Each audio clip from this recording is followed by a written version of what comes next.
and welcome to the latest installment of My Dad Listens to This. I'm Juliet, the daughter. And I'm Kevin, the dad. And Jules, what have you picked for us this week? Well, today I'm looking for permission to land. You probably need to ask the darkness.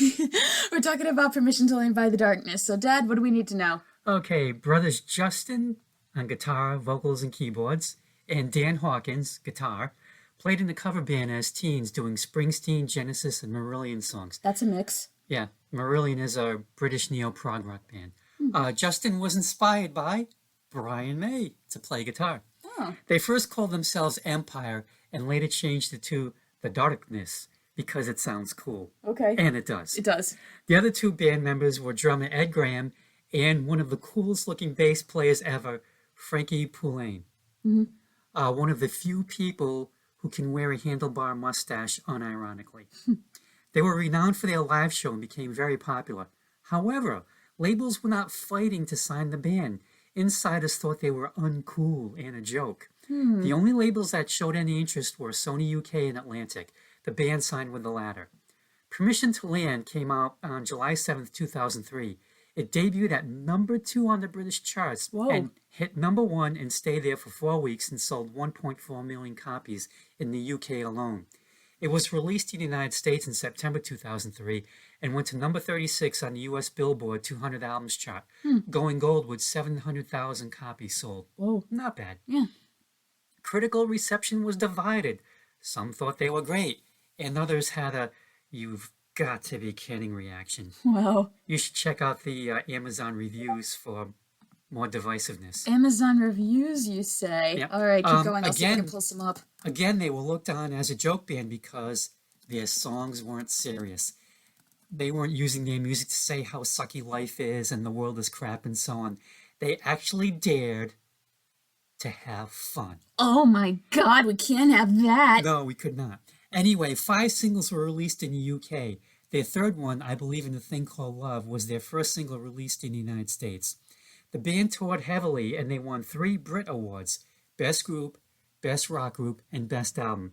They also won 2 Kerrang Awards, which is a British heavy metal magazine. Sounds like a sound effect on a Batman episode. Best Live Act and Best British Band. In October 2005, just before their second album, One Way to Hell and Back, was released, Justin Hawkins won an eBay auction for One Way to Hell and Back. He did this so he could track down whoever sold the digital advance copy of the album. But unfortunately, I don't know if he was able to. I'd like to think he did since he won the auction, but there wasn't any more information. I did a search and just was not able to come up with anything. But if anyone out there knows the result, please let us know. Yeah, send us a message. Anyway, Frankie Poulain and his stash left in 2005, replaced by former guitar tech Richie Edwards. One Way came out in November of 2005, produced by one-time Queen producer Roy Thomas Baker. The album got so-so reviews and did not do as well as Permission to Land. The band went on a world tour, but did not sell out a lot of venues. In October 2006, Justin Hawkins left The Darkness. Alcohol plus drugs equals rehab. Yeah. Plus, Justin later claimed it was because he was tired of the constant routine of the band. Make album, promote album, tour, repeat. He'd go on to various solo projects and side bands such as Hot Leg. The other members formed Hot leg?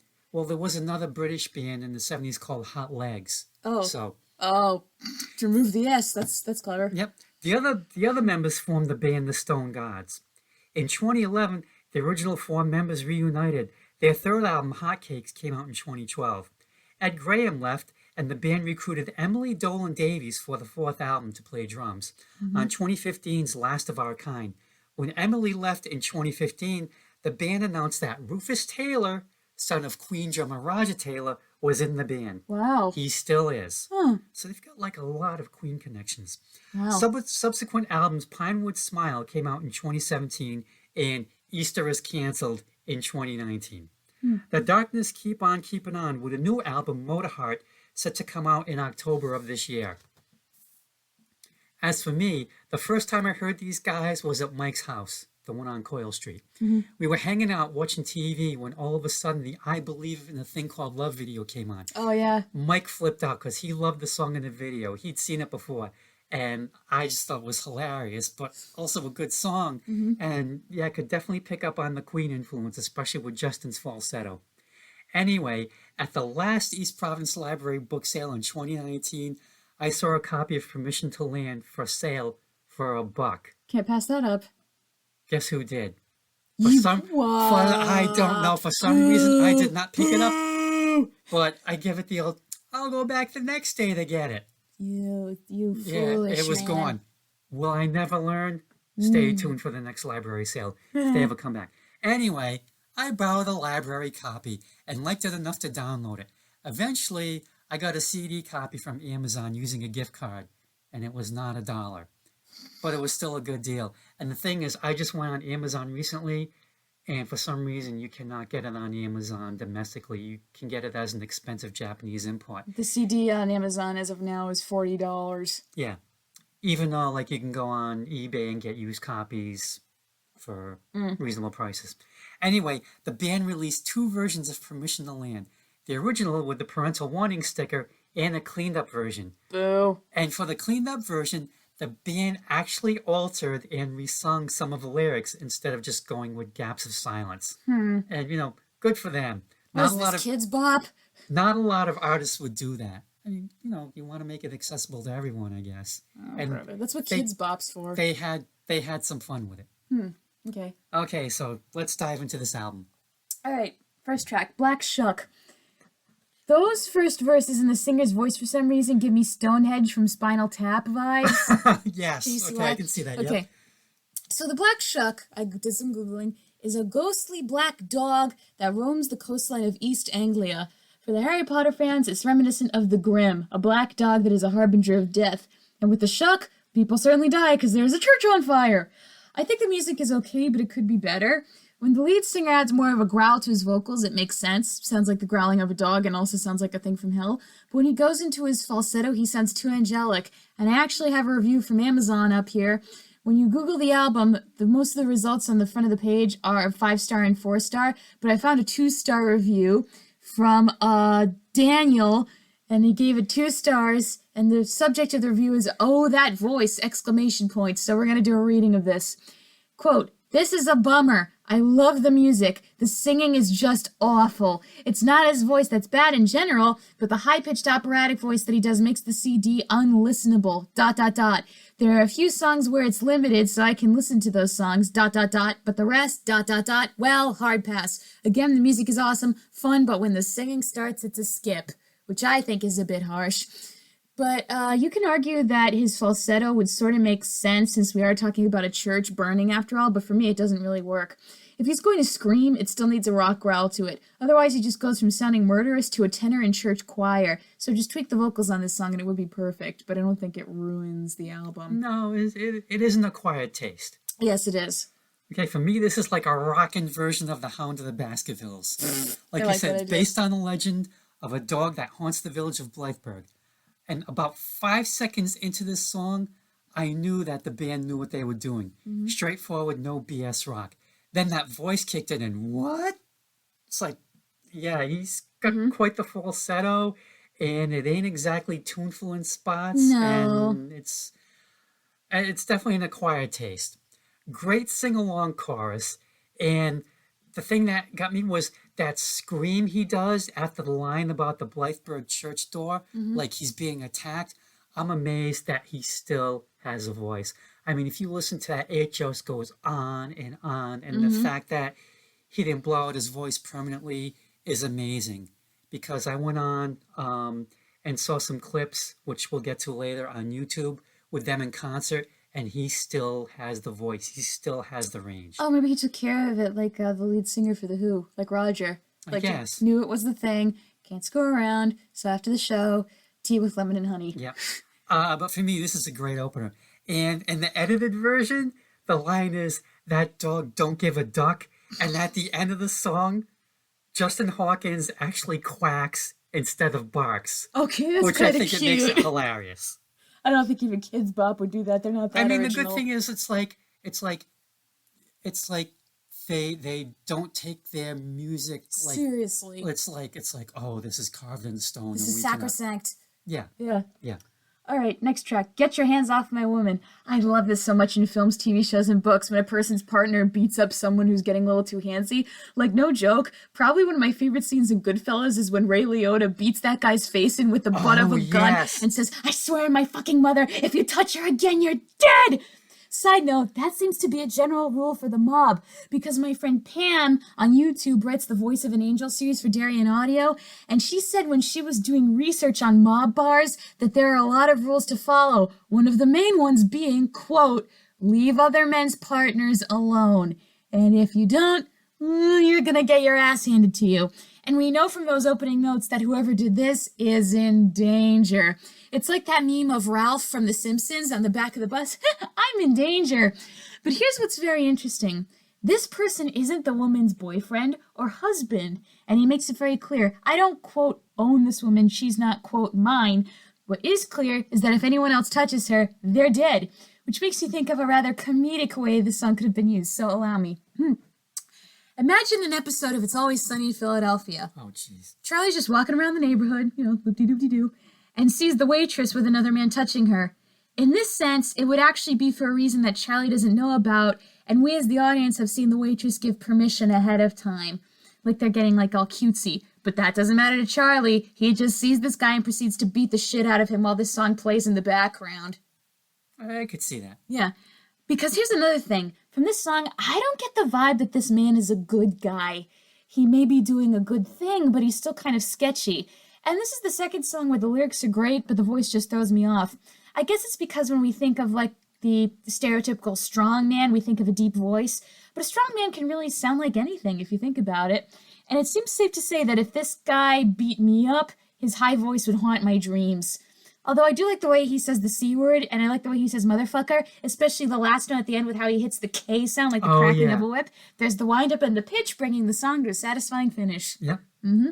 So I looked at it as Justin sees this guy getting all handsy with a woman that Justin is crushing on from a distance. Because he does say, I've got no right to lay claim to her frame, he admits. But he's still pissed. Like Charlie with the waitress. Yeah, because Leisure Suit Larry has soiled Justin's obsession. So Justin does the only thing he can. He lets loose his sonic scream, and he gets in this guy's face like the music does. And for me, just another solid rocker. So for me, 2 for 2. Okay, next track, Growing on Me. I feel like this is the contemporary equivalent of being haunted by your dead lover's ghost. Interesting. Only in this case, it's worse because you can't get them out of your mind. Like, the most that those ghosts can do is they can, rattle your windows, enter your house, and break your stuff. But if they're inside your head, oh, it's going to be worse. I feel like this is the first song where the singer's voice worked because he sounded crazed. Because once again, the idea is that the character in this song isn't totally a good guy. And yet he keeps wondering why the memory of the person won't leave him alone, even though he already knows the answer. Because the bad things he's done, he's going to have to live with that guilt and that discomfort all his life. And if he's complaining, all I can say is, should have thought of that before you treat that person like garbage. Boo fucking who. Ooh. Okay, now when this song came out, there were rumors that this song was either about pubic lice or STDs. Oh, dear. Because the cover of the single can kind of give you that impression. Hold on. Justin had to come out and say, no, it's about a woman you'll never really understand, but you love her so much it doesn't matter. But the lyrics don't convey that to me. I'm kind of with the cold sore on the lip crowd on this one. Oh, okay. Is it the one, the cover I have pulled up right now is, there's a person's belly. Yep. And it's a hairy belly button. Yep. And then there's a fire tattoo on their waist. Yep. And there's some purple pants. Yeah. I mean, I can see why they would think it would be pubic lice. Because the fire tattoo kind of gives the impression of, I've got burning down. My crotch is on fire. Yeah. I'm kind of with the STD crowd on this one. Because I just wasn't getting the impression that Justin said the song was really about. Anyway, it's a good rocker, not as in your face as the first 2 songs, but pretty solid nonetheless. All right.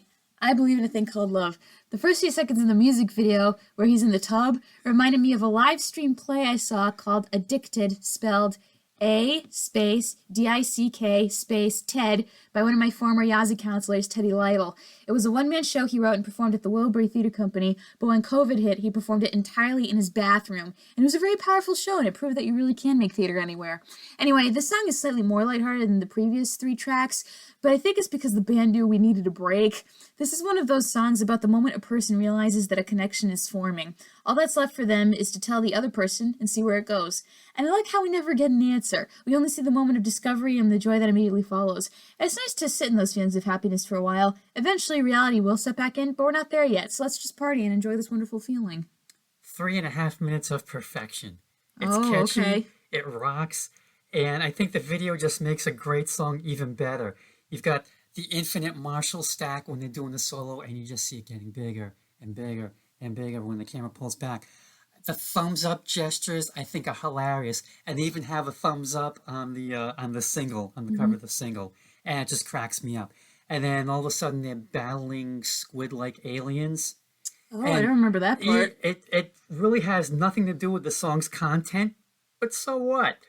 Definite Brian Mayish guitar and Freddie-like vocals, and I'm surprised there wasn't a lawsuit. And Brian has played with the band live, so it probably never bothered him. Okay. And I found a video on YouTube of him and the band doing this song. And it is spot on. And the thing is, like, there are 3 guitar solos. Like, Justin does one, Dan does one, and then Brian does the very last one. And his is the longest solo. Maybe it's like with Elvis Costello and Olivia Rodrigo. Like you said, there's only 8 notes in a scale, and you can only do so much. You can only do so much. Mm-hmm. Oh yeah. All right. So great stuff. Love is only a feeling. Is there a word for the drum technique used at the beginning? I don't know. I would have to go back and listen to it again. I feel like this is a song about caution when falling in love. One of those I hope this dance never ends type of songs almost. Because most feelings are fleeting, and he wants to make sure that this love isn't fleeting at all because it feels so good and so right. I feel like that's a legitimate fear, especially if you've had a string of relationships that haven't lasted, or if you've been in a situation that was abusive or toxic. And based on the ending with those final notes, it sounds like the relationship may have ended, but the feelings still linger after. So there was love, but it may have died out or been one-sided. Doesn't mean you should give up, though. There's someone who will work with you to make that love last. It's okay. You'll find the right person. Okay, so for like side 1, we've had 4 rockin' tunes, and now it's power ballad time. But I thought some of the lyrics are clunky. Like, the first flush of youth was upon you when our eyes first met.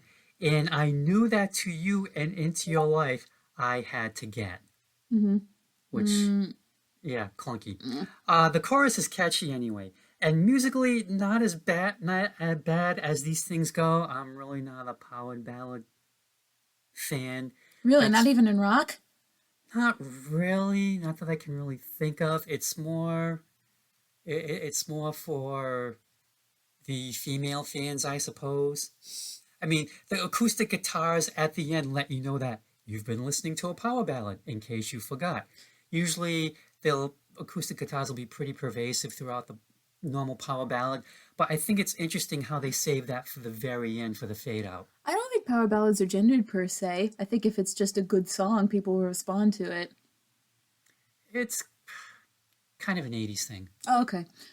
Given up. So first I was going to reference the joke from The Big Lebowski. Who are those guys, Walter? It's okay, Donnie, they're nihilists, nothing to be afraid of. But then they dropped the reference to heroin, which I had to Google because I'm still kind of a square. I'm not that innocent, but, And it made me think about how, yep, this just goes to show existence is fucking weird. Especially when you're trying to actively fight off the dehumanizing notion that our self-worth is tied to your ability to be a cog in the machine. And who the hell wants to be in a world that tries to kick you down and strip you of your self-worth? Sure, standing your ground in such a world is an act of bravery, but eventually we all need to rest and we just want a break. And I wish so many people in this world were strong without having to go through the trauma to become so. It's frankly sickening. So I can't blame this guy for shooting up heroin as a coping mechanism because it's a cry for help.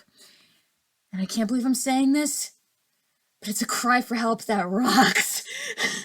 The guitar solo is just fucking great, and all of a sudden I find myself doing something I haven't done with previous albums in a while, with the exception of Ian Dury. I started grooving to the music. I didn't groove with the Go-Go's, I didn't groove with the Breeders. grooving to a song with sobering lyrics about existence? Yeah, that sounds about right for someone in their early 20s. I suppose so. I approach this from a completely different angle. To me, this sounds like a Stones song with that opening riff. And it makes sense because obviously Justin wants to be Keith, but only Keith. Can be Keith. And even he gave up heroin. Yeah. Yeah. Because at a certain point, your body's just... Ugh. And I think the thing about this song is I think everyone pays attention to the chorus because you can apply that sentiment to anything. And it's a great rocker. And I think the Stones should cover this in concert because it is such a great rip-off of their style. You can see them doing it. And I think Keith should sing lead vocals. How often does Keith sing? He's got a few songs. Like if you He had doesn't to... sing a lot, maybe one per album. So if you had to like make a percentage? Maybe 10% if even, and that's being charitable. Oh, wow. And the thing about like the edited version that they came up with was giving up, giving up, giving up. It still works. It still makes sense. But yeah, I mean, when I really paid attention to the lyrics, I thought, oh my God, I had no idea what this was about. But it's like, he's like, yeah, I'm strung out and I'm trying to fight this and I know I should fight it, but I just really don't care. Yeah. So maybe it's, did you say this? It's a nihilist approach, maybe? Maybe. Yeah. Yeah. But man, this song just flat out balls to the wall. Okay. Next, Stuck in a Rut. So he's not exactly spitting verses here, in part because he trips over some of the words. Yeah. Because I was reading the lyrics and I thought, okay, is he going to pronounce the word aluminum the English way, which is aluminium? I'm not making that up. Which I thought, and it sounds like he almost went for the pronunciation, but changed his mind last minute and sort of mumbled the words. Also, why switch up the pronunciation of the word rut? Because at some points during the song he says root. And I understand that this is rock and roll, and we're not expecting the diction of opera singers here, but at least I want to be able to at least sort of understand the song. There are some songs where I can't make out the lyrics, but I still have fun. With this one, though, I'm more confused than entertained, because I'm wondering about the choices behind the pronunciation. So yeah, I think there are better I'm Outta Here songs that don't require such intense focus. I do love the bit, though, where he sounds like the assistant of a deranged mad scientist or even a servant to a vampire a la Renfield. That was pretty fun. Yes. That's pretty fun. But other than that, it's like, I'm sorry, I can't read your mind. I don't know what you're trying to get at. It's like, sorry. well, it's like, why is he stumbling over the words? Is he okay? Like, they could have gone it back seems and like done takes. Well, that's also rock and roll. You know, you don't have to be neat. Yeah, I looked at it as like, I'm going to leave this town someday, maybe, not now, of course. And right before the guitar break, Justin sounds like he's going over the edge from being trapped in a small town. He just loses it. And I thought it was very impressive how high his voice goes each time he sings the line Stuck in a Rut for Eternity. And I did a little research, and Barnby Bends is a nickname for a part of Route A146 in England. And I saw the route, and it definitely lives up to its name. It gets all twisty. Barnby Ben? Yeah. And the Ackle Strait is a section of Route A47, and that also lives up to its name, too. It's just like a straight line direct. Yeah, so it sounds like he's just like in a small town in England, and he definitely wants to leave this town, but it also kind of seems like he has no actual way to do so. But like I said, maybe someday. And I thought this song was okay. It does rock, but not on the level of the previous songs. Okay. All right. So, Friday night. Now, it wasn't Friday when I listened to the song, so all I could think of was that meme from 30 Rock. Wow, what a week, huh? Lemon, it's Monday. But you can insert pretty much any day of the week. First of all, this school sounds kind of posh, because I'm going through the list of clubs and thinking, cycling? Badminton? Rowing? Bridge? Archery? Yoga? What kind of school is this? Well, this would be like after school clubs, wouldn't it? Yeah, but we didn't have cycling or rowing. It wasn't. This is an American public school, obviously. Well, yeah. Although it did bring up an interesting point my friend Mitchell made. Why aren't there card game clubs at schools? Probably because we don't want to foster gambling. But they'd be insanely popular. You could play Go Fish or something. Just playing some cards after school for a few hours shooting the shit. I'd definitely go to a few meetings because that sounds fun. Anyway, I was yawning during this song. I was actually yawning. The only bit that made my ears prick up was the attempt at the Roy Orbison growl, only this one was more creepy than Roy's. This growl sounded like someone was going to take a bite out of you, like an actual bite. And I think I get the vibe of this song. You've lived in Rhode Island for all your life, so I can ask you this question. Have you ever run into someone you went to high school with at a public place like a supermarket and you really didn't want to see them but politely chatted for a few minutes so as not to be rude? Oh, God, I'm going to bring up a story now that you've mentioned that. All right, let me finish and then I'll bring up the story. So that's what this song is. So far, that hasn't happened to me, which is a miracle because I live in a small state. But I'll get the occasional Facebook friend request and think, what? You want to be friends with me? Why? Because knowing me in high school, I was definitely an acquired taste. As for this guy, he's not a taste I'd want to experience. Okay, what's your story? Okay, so, like, for me, the beginning sets up for what could be an awkward meet. Hey, remember me from high school? I kind of liked you. Ugh. So mine was, I was in the supermarket. This was, like, ages ago. Oh, is this Robin? No. Okay, No. never mind. What's this one? No. And, I saw this woman that I used to see in the calls from high school every once in a while. So I actually went up and said, hey, I kind of remember you from high school, da, da, da, da. And she had no idea who I was. She says, well, who were the people that you hung around with? And some listed names. Nope. I thought, oh, okay. Well, I, just recognized you, thought I'd say hi, laughed, and I thought I will never, ever, ever, ever do this again in my entire life. But the reverse of that happened to me maybe about 2 years ago in Whole Foods, where I was walking down one of the aisles, and there's someone comes up to you and said, hey, Kevin, remember me? And I'm staring like, I know I should know who you are. And she said who her name was. I'm like, oh my God, how you doing? So at least I remembered her. Oh, this was a good experience. So that went well. She's with her husband. So, just like shooting the shit back and forth. So that was a nice encounter. Did you talk about how the new high school is getting built? No, this is way before. Oh, way before that. Okay. But in the song anyway, it seems to have worked out. It doesn't seem like it was awkward. But, because that's rock and roll and you can do anything you want in a song. Mm-hmm. In any type of genre, I guess. The reality would be that Justin just gets bounced out of the club because he's annoying me. My favorite line is dancing on the dancing floor as opposed to just the dance floor, which I'm thinking maybe that's a British thing. But dance floor? Dancing floor. Because he says about dancing on the dancing floor as just opposed to dancing on the dance floor. Because I'm thinking, well, a dancing floor, I'm just getting this image of my head of a floor that's tap dancing.